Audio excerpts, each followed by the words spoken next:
thanks so much for downloading the latest episode of The Ugly Truth. Today, we're talking about fart rape. And that's all. No, we're not. It's everything, plus our ugly and awkward moments of the week. Thank you so much. ShopLipandClip.com. Enjoy the show. It's another uncensored look at the world around you, from sisters who will say just about anything to anyone at any time. It's the Uggs. Jamie? I would have to have a contract put out on your head. Paula? If you want me to come close to orgasm, you will avoid these things. Uncensored as always, it's time for The Ugly Truth. Welcome to The Ugly Truth. It is episode 417. Ugh. Hello, everybody. We're back for another episode. I sound so tired right now. I don't know I'm exhausted. I don't know what's going on. Are you sleeping at night yet? Well, I still am going to bed kind of late, probably between 1 and 2. But like last night, I just didn't sleep well for some reason. So I woke up this morning and I was just a zombie. And so I went back to bed for like an hour and a half. And then I woke up, but I'm still tired. But I feel like I'm getting sick, actually. No. Because I can feel it in the back of my throat. And my body was just so achy yesterday. And then when I got up this morning after I had fallen asleep, I was just freezing. Paula. Like I was head to toe. Don't tell me it's because of the flu shot. All right, I won't tell you it's because of the flu shot, even though it's probably because of the flu shot. It's a dead virus. Here's the thing. Everybody always says that, and then there's always someone who's like, I got so sick after I got the flu shot. And I'm like, can we stop living the lie that some people don't get sick after the flu shot? Because I got sick once after the flu shot. It wasn't terrible. It wasn't vomiting and terrible, but I felt like shit for almost a week. Well, the doctor, who did I talk to? It could have been Dr. Grant, actually, who said that the people who get sick after the flu shot were likely already going to get sick. Lies. You're telling me Dr. Grant's a liar. I'm telling you that I have heard doctors say that 100 times. Oh, it's just coincidence. There's probably a reason why you were motivated to get a flu shot. In the back of your mind, you were like, I feel like I might be getting sick. I should get the flu shot. You know what? That might be true. You know what? Maybe it is true, but it isn't always true. I know a lot of people are like, I got the flu shot once. The next day I got so sick, or the next week or whatever, they say I got so sick that I never got a flu shot again. And I've never been that sick in my life. And you know what? Ryan's been complaining about a stomachache for the last 2 days. So... You know what? I don't know. Okay, moving on. Beverly Hills 90210, the reboot, has been canceled. Oh, boo. Did you ever watch it? I tried to watch like 10 seconds of it, and I'm just like, this is so freaking stupid. Okay, first of all, the only way to watch shows like that are on DVR because there are so many ad breaks. There's like commercials every 6 minutes. It's ridiculous. That's not what bothered me about the show. I know, but I'm getting to it. But the reason that I thought this whole cancellation's kind of interesting is because it was the #1 DVR'd show in their time slot the entire time it was on. Everybody was watching it delayed. No, everyone was DVRing it thinking they were going to watch it, but no one ever did. Well, they got the credit for the DVR, and they call it delayed viewing. So I think they do know if you watch it or not. I'm not sure. But anyway, I was a bit surprised they canceled it. But there was a lot of behind the scenes drama going on. Apparently some writers had quit. There was a little bit of a discussion that Tori and what's the chick's name? Jenny Garth. They were a bit too handsy with the scripts. Like they just wanted a little too much creative control. They changed things. Well, they wanted creative control because this was their idea. Now, the show in itself, it was good to me because I enjoyed the premise of it. But the only parts that I thought were really funny were Tori Spelling and Jenny Garth. I thought everybody else was kind of a wet mop. Except for Ian Ziering, who I really like. I've always liked Ian Ziering. Me too. And he's doing just fine without the reboot. He doesn't need the reboot, but those three specifically were great. I thought everybody else was terrible. And so I'm like, can we just do an offshoot with these two ladies? They're so funny. And their lines were really good. So if they had any say over it, they did a great job. And I would love to see them do something else. I mean, it was the only reboot that I liked because it was really creative. The whole premise was really creative. But whatever, it's gone. Too bad. But I'm hoping that those two do something. I know Tori Spelling needs the money, so give her a job. Let her do this. I can't believe she needs the money. I can't believe her mom didn't give her a thing. Well, it sounds to me like she doesn't know how to manage her money. She was given a little bit, but she it sounds to me like maybe she just didn't really pay attention, and she was just under the assumption that she would always have a bank of her mom and dad to go to. And then when she didn't get it, and then she married so poorly and had so many children. God. I mean, my God. Yeah, I don't know why she married that guy. That's ridiculous. The whole thing's ugly. But I mean, I guess the ex-wife and Tori are now friendly. That one of his sons, who's like 21, is starting to repair his relationship with his dad. And so they had like this big family birthday party, and Tori and all of her litter came. And then the ex-wife and Dean was there, and then the son. And apparently it was a wonderful family get together. And the ex-wife was like, look, you know what? It's fine. You know, she's all, Tori's really tried to be friendly, and, you know, we all have the same interest in common, blah, blah, blah. And I'm sitting there going, fuck that bitch. I would never do that.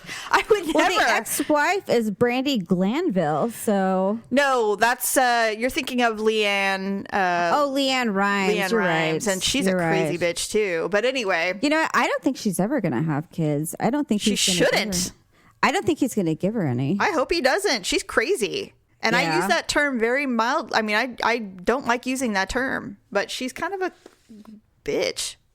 I don't know. Yeah. Anyway, so really quick, I forgot to add it to your outline notes, but I was very intrigued by this post that you put yesterday about fart rape. Yes. And I had to do some research to see if it was real or if it trust was a me, joke. I researched it before I posted it. No, I know, but I was curious myself, and so I looked it up. And okay, so really quick, this is, first of all, I can't understand. Why would you ever use rape in this connotation? It is You know what? so horrible. That's why I hesitated to post it, because I'm just like, I just wish they would use a different term. But on the same notion, it was just so absolutely ridiculous. I my couldn't God. see not posting it. And by the way, So- listeners, this was posted in December of 2013. This was way before Donald Trump and so all this that was crap. a long time. Okay. Yeah, so this okay. is a person who's been angry for a very long time. And she's considered a top feminist academic. I don't know. How do you put those two? You want to words you want to know what her doctorates are in? Medieval art, 6th century English to women's studies. That's She's one of those people that meets at a park on like a Sunday night and reenacts, things. University of Toronto. They had a meeting to discuss if human flatulence could be sexist. Ashley Ingle, a proud feminist and an anarchist, argued that because of patriarchal gender norms, women were not allowed to release gas in public because of men's unreal expectation of women to be clean and feminine. Furthermore, she articulated that if a woman was to fart in the presence of a man and the man responded by farting louder than the woman, that would be rape. By farting louder, the man is using passive-aggressive violence to position himself as dominant. This intimidates the woman to subconsciously not release as much flatulence, and thus the woman, fearing for her safety, doesn't fart as loud as a sign of submissiveness. This in turn contributes to rape culture and women being oppressed. Are you fucking kidding me? I don't even know what to say. I would never be friends with this person, for starters. She would make me so mad all the time. Well, anyone who can use the fart word that much is just upsetting. But anyone who also can suggest that women should be openly farting in front of men, Paula. we obviously don't have the same things in common. And you So- know what? The patriarchal society did not condition me not to do it. It is my own. It is of my own doing. I heard something once that they said women have been so oppressed for so long they don't even know what they're thinking. And I'm like, that statement right there is exactly what feminists are talking about. You're telling me I don't know that I'm being oppressed. Well, it's possible though if you think about it, because we're so particular about certain things we do, but why are we that way? Is it because we're female? But is it, or is it because of generation after generation of being told not to do that it's been passed down that way, that we are just thinking that's just how it is? I know I do know of women who do fart in front of their husbands, or just in general, like it's no big deal because they're like, hey, it's a body function. It just happens. Well, if the guy can do it, why don't women do it? Right. And so, but for me, I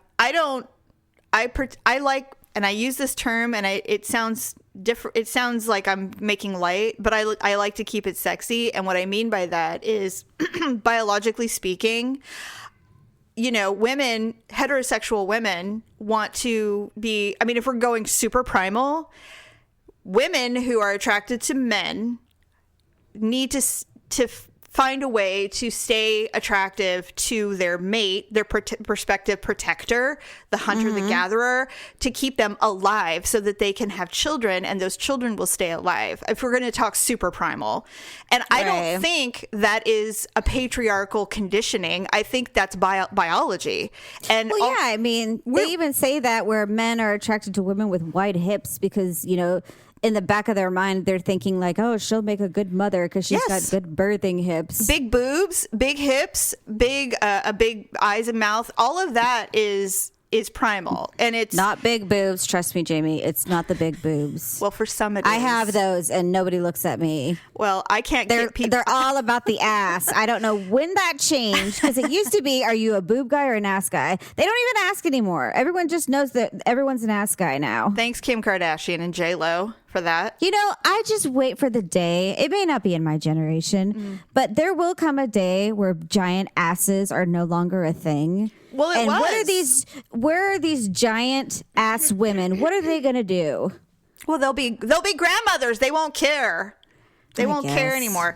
First of all, what people find attractive in women is solely media and modeling and fashion and all that stuff. Like, people tried so hard to get fashion to, eradicate the skinny waif look. And it didn't really work. We have like 2 or 3 really sexy women who have hips and boobs and are, a large size 8, but everybody else is a 00 still. They don't, that did not change. You can't completely change. Those models retired. Was it like Adriana Lima or something like that? Yes. Or no, it was Kate Upton, who actually had, meat on her body. And she was like the most sought after woman, not by modeling agencies, but just by people. Yeah. Because everyone thought she was just like the shit. Oh my God, Daryl loves her. Like, loves her. All men love women who have bodies. Well, she has big boobs, like big boobs. And he's a boob man, hardcore. He's like the last man of his generation because I don't know. I'm telling you, every guy I've ever seen or talked to, and they're just like, everything's nice, but I prefer a big ass. Really? You know what? That's porn. I think porn did that to a lot of men. One of Victor's friends, he's like, I want to be a kitten hanging off the back of a rhino. Wow. Wow. Okay. Well, he likes large women. Like, keep talking like that. Does he get them? Well, yes, because he likes large women. Okay. Well, you know what? There's somebody for everybody out there. He likes the big girls. So I like them real stacked. But they gotta be smart. I have a really funny story, but I can save it for. I don't have an ugly and awkward moment, but I'll save it for that. Oh, okay, that's good. Anyway, so when I was reading about this, I'm like, okay, I don't feel like that I've been socially conditioned not to release flatulence in public or in front of a man. But I do know couples where women and men do it and they laugh about it because it's like part of their dynamic, right? So I don't really agree that the reason that I don't release gas in public or in front of a male is because I feel like I'm being oppressed. And I can tell you this much. If I did release flatulence in front of Daryl, he would either ignore it or he would laugh. He would never try to one-up me. In a million years, he would never one-up me. Okay. He doesn't fart in front of me anyway, or he tries real hard not to, I should say. Okay, I'll tell you one time I did pass gas. I thought it was going to be quiet, but it ended up not being quiet. Oh, God. Was it in public? No, it was in the living room. Oh, okay. And Victor was like there, and I was mortified. He's like, here, don't feel bad. And then he farted after me. Paula. He was just doing it to try and I guess even the playing field. Are you sure he wasn't trying to one up you to make you feel like an oppressed woman who'd been raped by a fart? No, he was not. I think he was trying to feel like there's acceptance in numbers, Yes. And so did he fart louder than you? I don't remember, but it was just like, here, we've all farted now. So it's like to kind of clear the air. No pun intended. So to speak. You know what's alarming to me is if Daryl and I were that couple, that he probably has one in the chamber at all times. Like that's the thing. I was watching a Dr. Oz. I don't think I was actually watching it. It must have been like a clip or something. And they were talking about like how many times people fart a day. And they asked the audience, like, with that knowledge, how many of you have farted since you've been here? Oh my God. Like people raise their hand. And I'm like, if I was in that audience and someone next to me raised their hands, I would like look at them and I'd be like, are you fucking kidding me? Like, I'm sitting right here. You've been crop dusting me this whole time? First of all, there is no way in hell that I just don't do that. I don't think I do that. Do you do that? No, I know when I fart. I do too. It's a moment. Well, like I told you, or like I mentioned in the post, I'm just like, what did I say? I'm like, I make it an effort not to fart in front of anyone. I'm like, even myself, because I don't know. I mean, but I get nervous when I poop because I have to plug my ears sometimes because I just don't want to hear anything because I'm so uptight. It's no wonder I'm constipated all the time. I know. Like I don't know what's wrong with us. We have issues, but you know what though? I'm not blaming it on society. I'm blaming it on our own selves. We have incredibly unrealistic standards, and that I can't poop in front of myself. It's my I can't. How am I supposed to do that? I can't remove myself from the equation. No, you have to come to peace with it. We are, I think, unusual. I don't think a lot of people, like, I definitely cannot have a bowel movement in public, like at a public restroom or whatever. And if, like, honestly, I've been noticing lately that these higher end hotels, we can't really afford. But when I'm like fantasy searching for a trip or whatever, most high end hotel rooms have 2 bathrooms. Oh. I'm all in on that. I love the idea of having my own bathroom when I'm on vacation and Daryl's not allowed. Like, to me, that's wonderful. I can put all my stuff out on the counter. I can, use my own bathroom. I don't have to deal with him being literally separated by an inch of door, Well, nobody wants to open the door to the master bedroom and have like a waft of poop coming out. Seriously. I mean, it's just and that's the other thing. Like any house I'm ever going to own for the rest of my life will absolutely have to have a water closet. Like I can't not ever have one. I've had one basically since we moved to Elk Grove. Yes. And an inner chamber is essential. I can't do it now because I'm just like, I couldn't just openly sit there in an open room and just poop. Like that's a guest bathroom thing now. In fact, last night I was looking at, I was online way too late last night because I was having a problem sleeping. And I saw a post of they had redone a bathroom. Professionals had redone somebody's bathroom and they had a water closet and then this bathroom. They removed the water closet and it was a full open bathroom now because they added like 5 feet of space so it looked really grand. And I'm like, that's stupid. I would be like, I want my money back. I want that water closet. What the fuck is wrong with you? Make it pretty without. Water closets are kind of a premium. And I love it. They kind of devalued that bathroom a little bit. And it was all they did was just upgrade the facade. It's not like they had to do a bunch of stuff. They just turned everything white, instead of the dated yellow look. They just made it look bigger by getting rid of the water closet. But I mean, if it was a master bathroom, it would have been better to keep the water closet. Agreed. I have a water closet. It's my most favorite thing.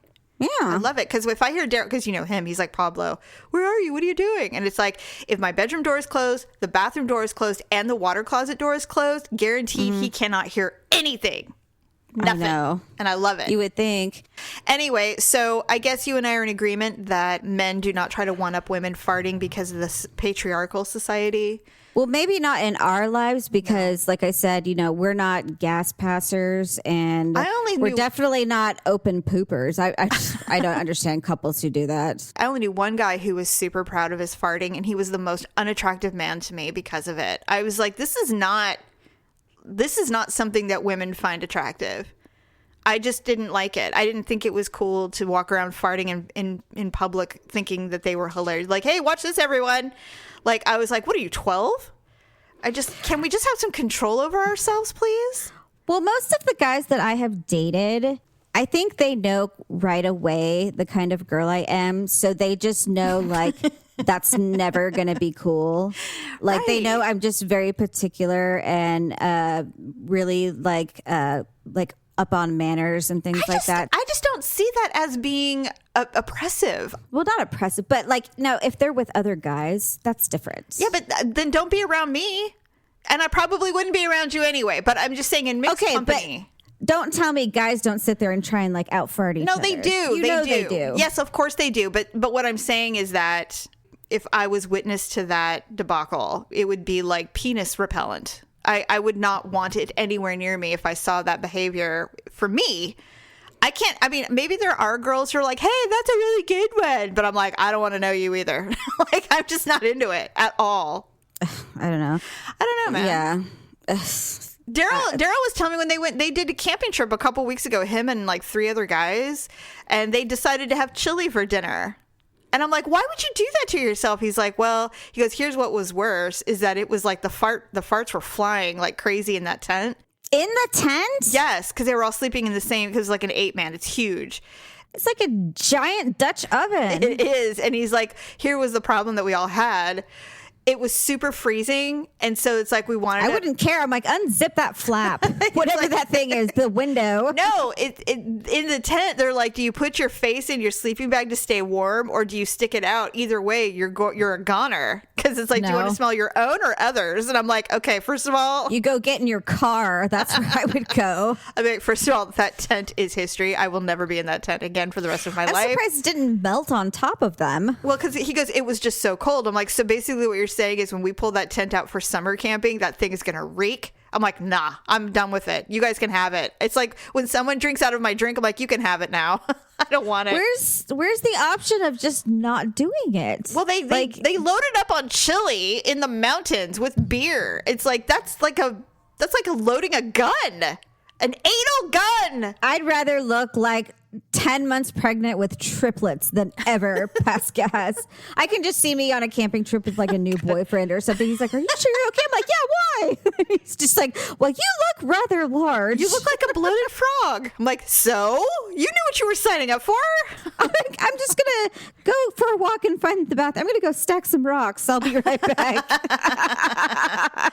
Yeah, I mean, maybe we're just really fortunate that we live in a world where we don't have to worry about flatulence in public, but yeah, this has nothing to do with men or being oppressed in any way whatsoever. In fact, if I accidentally let one go and someone overdid it, I'd be like, why did you do that? You're disgusting. Like, I wouldn't think anything. I'm like, that wasn't permission, by the way. That was just an accident. Well, you and I have talked where we know we both have accidentally let one go during orgasm. Well, yes, of course. Mine was like a snap. It wasn't even like a real fart, but I mean, it's always like a little pop between your butt cheeks. It is. But of course, they always hear it. So I'm like, why do you have to hear everything? I have never, ever had an individual ever stop the process and go, did you just fart? Like, no, of course never. They don't stop. They're so excited that they've actually made you come that they don't care. They're just like, that means it was really good. No, the worst ones are the queefs. I hate those so bad. Oh, I remember one time I was on top and I was trying to be all sexy and lean backwards. And I leaned backwards and it was like and so I covered my front and I'm like, stop! And then you want to blame someone. Well, the problem is you can't stop those. No, there's no muscle in there that will keep that in. Once the air is in there, it's coming out. You know. Okay, and so wait, go ahead. And he's like, it's okay. I'm like, no. I'm like, stop it. And I was like trying to like, I was so mad. You're yelling at your pussy to shut up. Stop talking. God. Okay, so on that note, next week's Ugly and Awkward Moments, we're doing a queef edition because we actually got this horrifically awkward submission. Oh my God. I can't wait. The only thing I can think of is someone queefed in some guy's face. She is so brave for submitting this with her actual name. I may only use the first letter of her name because it was, I mean, everything about it was awkward. And I'm like, I applaud this listener for submitting this queef. I cannot wait to tell it to you. Next week, we will read the Ugly and Awkward Moments. That's awesome. Oh my God. It's like a top 10 of the whole time we've ever been doing this. Well, I mean, this show drops on Sunday, so Yes. if you have a queef story between now and then, please send it to us. Be brave. Send it. Anyway, so yes, so I'm so glad that you posted that, because once I started reading about it, I'm like, oh my God, we have to talk about this. Like, we have to talk about the fart thing. It's crazy. I know. The other thing that I wanted to mention is midlife crises. Now, this is why we won't go deep into this, because I'm not trying to be serious about it. But as you know, or you may not know, Dennis Quaid is engaged. He's 60 something. I think he's like 63, 64 years old. He's 63. engaged to a 26-year-old. Yes. And I think this is like his third or fourth marriage, I think. Well, he just got divorced like not that long ago, because the wife he had before then, they just had twins. Yes. He has like, So, I think his twins, what are they, like 2 years old? no, they're older. They're like 8 and 9. They're like 9 I don't years think old. they're that old, are they? Yeah, they are. Because I just heard him on a podcast talking about it. Because their favorite movie of his that he's done is Jaws 3 in 3D. So that's the one they love the most that he's done. Oh, okay. Isn't that weird? Anyway, so he's engaged to this 26-year-old college student. I just can't even with it. And then I just read a brief line that Flavor Flav just completed a DNA test to confirm that he's the father of a 2-month-old baby. That's disgusting. It kind of is, yeah. And so, well, how old is he? He's 60. Oh, okay. So he got some young honey knocked up, and it's his baby. So I'm like, really? You're 60 and you didn't get a vasectomy? Like, what are you doing? Yeah, I mean, I guess you don't have to, but I'm just saying it seems kind of odd that you wouldn't. Do you really want to populate? I guess you do. But I was interested about, is 60 becoming the new age for a midlife crisis? Because it seems like it's really changed. All these, even like Kevin, what's the guy's name? Why can't I remember his name? Kevin. What's his name? The famous the guy Kevin. Fred Savage? No. The famous actor that did Dances with Wolves. Oh, Kevin Costner. Why can't I remember his name? I see his face know.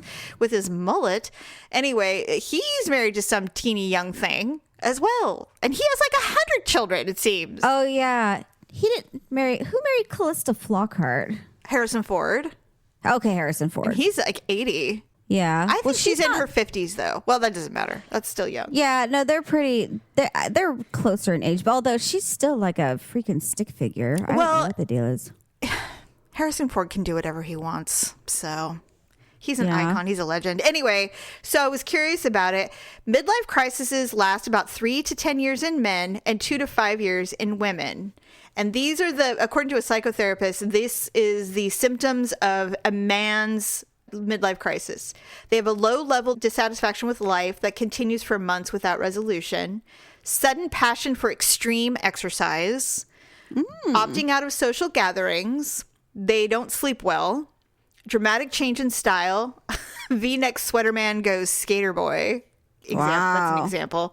Lack of interest in sex that's not due to illness or worry, and bouts of nostalgia for the past, looking up old school friends and speculations on what ex-girlfriends are doing.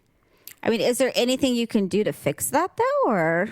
I don't know. I didn't read anything other than what they think is that there is like, what have I been doing with my life? Why, I'm closing in on death, and I've done nothing of my youth that I wanted to do, and so they start to reevaluate. And a lot of it has to do with if they're financially stable. If they're financially stable, they have the ability to quit the corporate gig and go out and travel the world because they have the money to do it. If you don't, you're probably not going through this kind of midlife crisis. You're probably doing something different. Right. Probably just cheating or something stupid. Yes. Now, these are women's midlife crises. First of all, they're characterized by finding the time to finally do the things that women weren't able to do before. There's a new obsession with their appearance, youthfulness, and weight loss. They're unhappy and need an adventure and a change. They're confused about who they are and where their life is headed. They feel remorse, regret, or resentment. And then there's this out with the old, in with the new regarding relationships and lifestyle.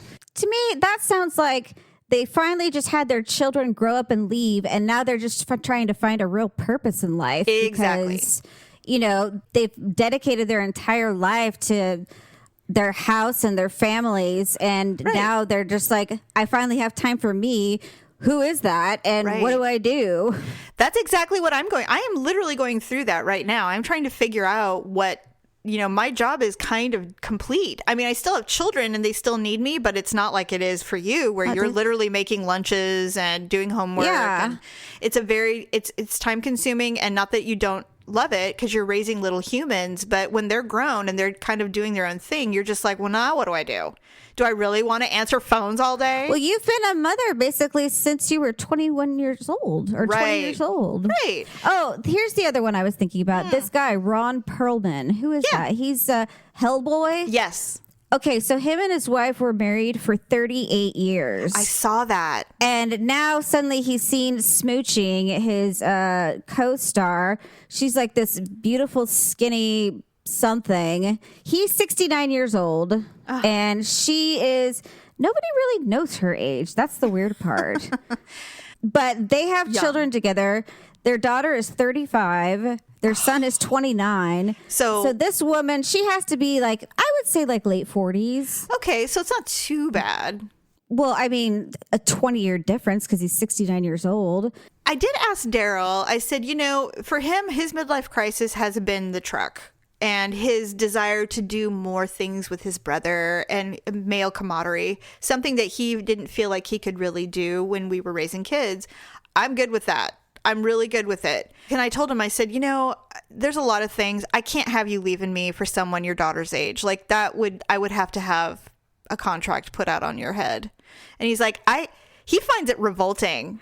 I don't think that interests him. And yeah, I mean, Daryl is not immoral, No. I mean, he's just not one of those sleazy people that... If he started trying to get in shape, I would be I would be wondering what the hell is he doing? Like, I'm like, why are you running a lot? What are you doing? Why are you eating a lot of quinoa and kale now? What's going on? Who told you to do this? Yeah, I mean, I just don't see him doing something like that, especially having daughters of his own and things. Right. I can't see him, getting with someone, the same age as his kids. Well, for the That's sake of chasing gross. his youth, I mean, I would consider him a best friend. We are playmates. We do everything together. Neither one of us ever says no to a challenge when it comes to our being together, except for anal. I hate it. But other than that, if he said, honey, I'm leaving you for someone who likes anal all the time, I'd be like, Godspeed. Have a great time. Well, I can't beat that. So I'm not going to either. Have a good time. Give her my number. Tell her whatever. But anyway, so I thought, I've been on Facebook for almost a decade, and I have seen friends that I went to school with who have gone through this. And it's so funny. Like, I'll see them, they've lost like 30 pounds. They're playing a lot of tennis, or they're doing a lot of biking, and it's just so funny to see. And then you can see the ones that are super happily married. They're a little overweight. They're having a good time with their wife. They go to, it's a very significant difference between the two men in our age range. Really interesting. You know what I think is weird is to like see all of these different married couples that I'm friends with, and just to see everyone's different dynamic. And you kind of try and figure out, I mean, I guess you just assume they're all happy. Well, yes, but of course. You hope to. Some of the ones you just kind of wonder, you're like, I just wonder though, because just some of the things that they do or the way they act, you're just like, do you ever like, this is just me. What? Do you ever like think like, oh, they seem like they're having like a rough time right now? But I mean, not that anyone's saying anything, but it just seems like based on like, I don't know. I don't know. When I see, sometimes it's been a long time. I mean, and I don't follow people and obsess over it, but if you see little hints of stuff like, I just notice things where I'm just like, oh, they like they haven't posted pictures in a really long time or something like that. And I always hope it's not a health related issue, like someone's mom is dying or something. But what I will notice is like they'll do this really grand travel adventure, and then like a month later it's like, well, Dan and I decided to part ways, we're leaving as friends. And I'm just like, oh, the last hurrah. I get it. We've all done it. We've all been there. I mean, I can't tell you how many fancy overnight trips, and then you break up on the trip, and then you come home. Are you just trying to like make it work, or are you just trying to? I think you're just trying to see what this is. Like you going, we can't be happy here. we're not happy because we're literally like in the nicest room. We're having a nice dinner. You know, the view is amazing. We're on our own. Nobody's influencing us. And then at some point during the weekend, you go, you know what? I mean, I really like you, but I don't really know about you. But he's like, yeah, me neither. And I'm like, are you interested in someone else? And if you're truly friends, somebody will go, well, there might be somebody. And you're like, okay. Yeah. Peace be with you. Wish you well. And then 2 weeks later, when you're drunk with your girls, you're like, that fucking asshole. You know? I know. But So with all these men that are, you know, getting with these younger women, or these men that leave like this guy who left his wife after 38 years to be with this other girl, you know, I don't even care about the other woman. I mean, obviously she's a total sleazebag. I mean, that's douchey. Yes. But I feel bad for the woman because she spent 38 years with him. They had their kids. He's been a celebrity. Now she's older as well. Mm-hmm. She's African American. Mm-hmm. Oh, yeah. I remember the couple now. Yes. 38 years is a long time. And I know when I see that, because Daryl and I have been together for 24 years. We've been married 23, which is a really long time in the world that we live in today. When I see people divorce after like 20 years, I'm like, I can see it. You know, especially if you got married really young, which we did. But so I can see 20 years, finally someone coming to their senses and going, I never should have done this. I'm so sorry. And then you move on.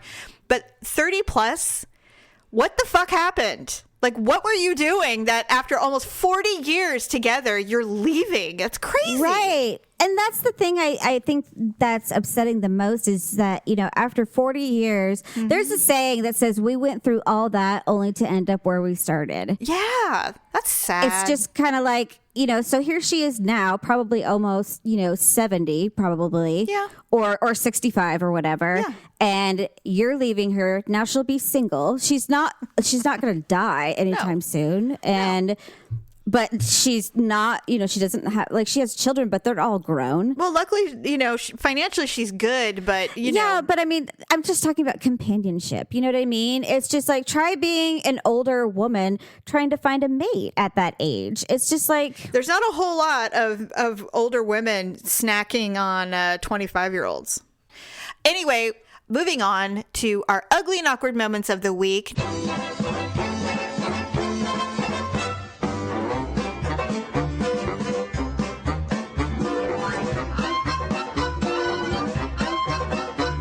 Now, you do not have an ugly and awkward moment this week, but you have a story.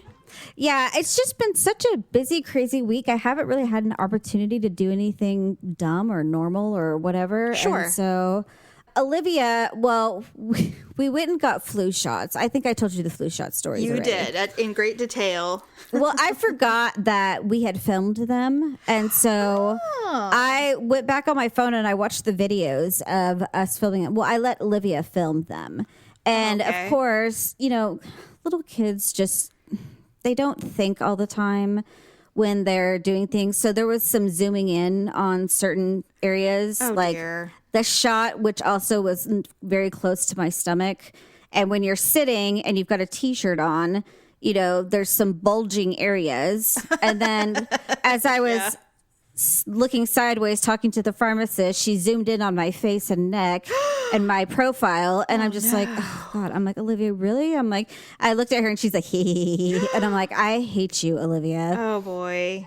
It just was very apparent to me that I look large. And you're not. But I looked large, and I just said, I'm like, I look like I weigh 600 pounds. And I'm just like, geez. And I'm like, I'm so huge. I'm like, why didn't somebody tell me that shirt looks awful on me? And I'm like, why didn't somebody tell me I have 13 chins? Because your kids don't see you the way we see each other. Well, and probably because I don't have 13 chins and I don't look like I weigh 600 pounds. That's just how I think I look. Right. And Victor says, you should go to the Middle East. And I'm like, what? Why? So he says, in the Middle East, he's like, overweight women, he's like, they're like worshipped. And I'm like, what? And he says, seriously, he says, in the Middle East, he says, women are served last. And so he said, they're usually pretty like frail thin because everyone's poor. Right. He says, but if you're in the Middle East and you're like, you know, overweight or obese, like the men over there, like practically worship those women. They love those women. I'm like, why? I've never heard this in my life. Did you Google this to make sure that he was true? Well, I didn't, but I mean, he's been there 3 times, so I would think that he would know. Was he eating meals with obese women? Well, he was eating meals with the locals, Yes. So I'm sure the women were included, but so he said that if a woman is that large, it shows a sign of wealth, because they said that if there's that much food left over for the woman to eat and she can get that large, it means the family's really wealthy. And he said my great aunt and her husband went to, he says, I think it was like Egypt or something like that. She had gastric bypass surgery since that trip, but before she was really rather large. And when they were over there, he says this guy saw her and he was like, oh my God. And so he walked up to her husband and he's just like, okay, seriously. He's like, I'm going to level with you. He's like, how much do you want for her? Oh my God. He's just like, I've got 20 camels over there. He's like, what? And he's just like, you want me to sell you my wife for 20 camels? I just found something from 2004. There's an obesity boom in the Arab countries. They would force feed their children, their daughters, gallons of milk, couscous, porridge. She would be woken in the middle of the night and given more milk, followed by a pre-breakfast feeding at 6 a.m. They were trying to get them as fat as possible. It was abusive. I mean, they were force feeding these young girls. But it's because they would be able to marry rich husbands, right? Yes. Countries without oil wealth are wrestling with the challenge in part because of a traditional preference for larger women. We thought obesity was restricted to resource-rich countries, but it's being reported in poorer stratas as well. That's crazy. That's not good. But it's because, like you said, it's attractive because it means that they have wealth. Yeah. That's horrible. That is not a good thing. Don't go to the Middle East, Paula. And you're not obese, my God. No, I'm not. But and so I'm just like, so you mean I could be worth 20 camels? And so, oh, Jesus. Well, it was just funny because I'm just like, wow, I'm like 20 camels. I'm like, what would you do with 20 camels? You know, Paula, we're going down a rabbit hole. I have no idea what we're even talking about anymore. But anyways, I just thought it was funny. Anyway, all right. Well, that is, you know what? It's awkward. All of it. This whole thing has been awkward. This whole thing. You're not worth 20 camels. I'm sorry. I wonder maybe a goat. What would you do if you and Daryl were, probably a goat. Actually, I would probably be like, no, I want to keep the goat. Can we buy the goat from you? No, thanks. Can I just have it? He's like, no. Anyway, all right. So here's my awkward moment. It happened last week, and I saved it because I had another awkward moment earlier. As I said to you and Mom and a few people, when our mom was really ill and going through this surgery and the ICU and all that stuff, I kind of like, there's a part of me that just shuts off. I function and I'm very aware and I'm super focused, but I don't let emotions get in the way because there's a time for that. And when I'm trying to be centered, I cannot cry. You saw me almost cry once in front of Mom because Daryl had been so helpful and I was so depleted at the time. You were crying. Yeah, I know. Oh, okay. And that's what I said. I normally try not to until I know everything's good. Now that our mom is home, she's improving like by the hour. Everything's great.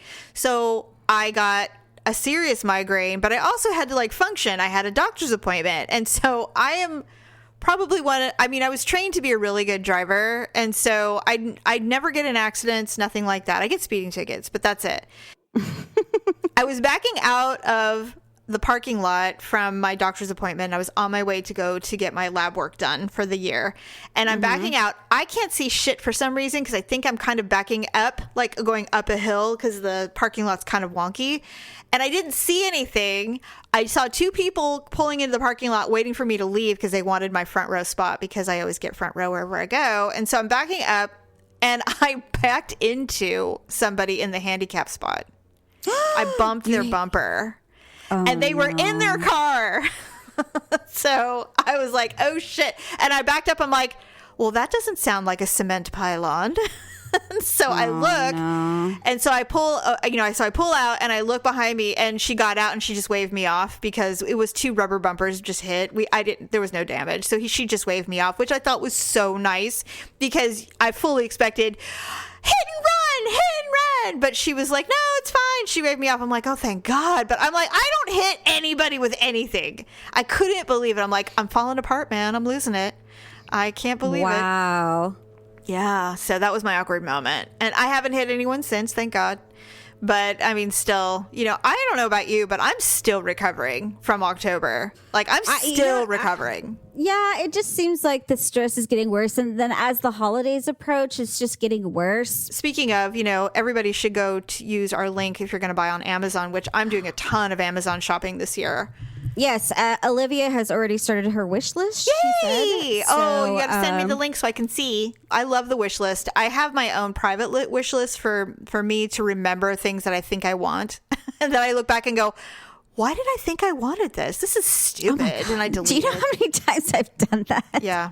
Well, especially like, you know, this last Vegas trip that I didn't go on. Yeah. I had stuff from the previous Vegas trip on there. And I'm like, God. what was I thinking? You're like, why would I ever wear that? Well, obviously I didn't buy it, but I was just like, oh my God. I'm like, I must have been pretty desperate at the time. You know what? That's what happens with late night Amazon shopping is you're like, okay, I'm just going to put all of this on my wish list and I'll deal with it when I'm awake tomorrow. And you're like, why did I think that was appropriate?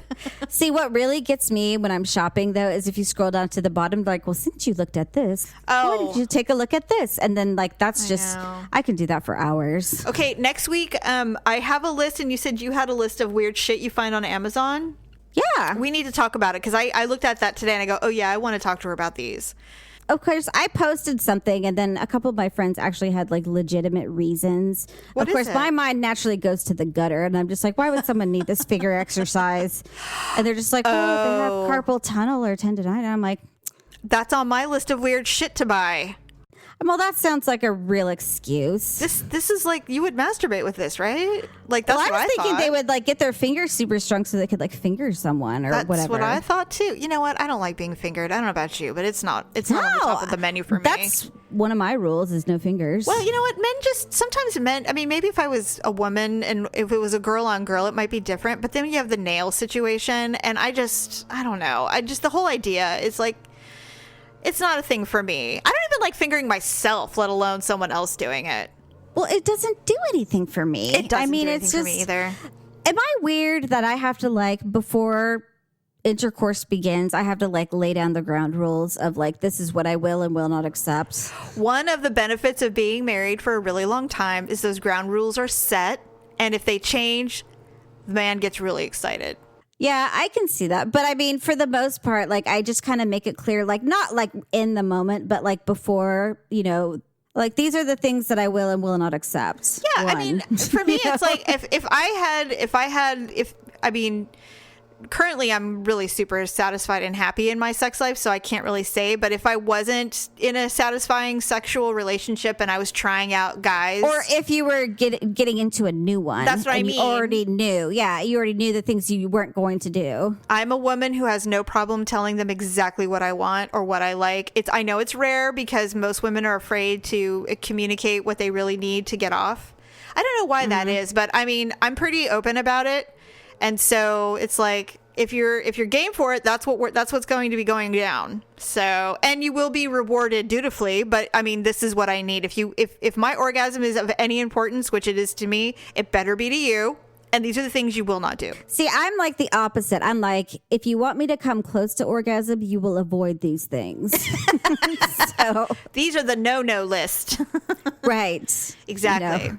Too bad we don't have a wish list for that. Well, I mean, wouldn't that be funny is to create like a list and then like women can print them off and like check boxes of like things not to do or things to do. Yeah, that'd be funny. And then like they can just like email it to like their, you know, prospective lover. No, even better. Like, everybody's got the app. You customize your sexual preferences and then you just bump smartphones. And then they get your preferences just like that. And then you get theirs. Well, that could be like a hookup site. And then you just check like what you will and won't do. I think we just came up with a really good idea. We should contact Todd Moore. We should call Todd Moore and see if Playapod is interested. White noise. All right, Ugg. Well, I have nothing more. I don't either. Okay. So, yes, start your Christmas shopping.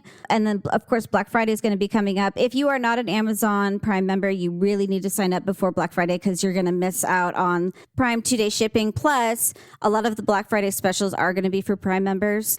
Go to uglytruth.com, click on the Amazon button. When you're there, on the right-hand side, there's a Prime word. Click on that, and then there's multiple ways for you to become a Prime member. And I think it's $129, but it lasts for a whole year. Yeah. More than enough to make back your money. I think that's all. So thank you, and we'll talk to you soon. Bye. Thanks for listening and sharing the show. See you next time on the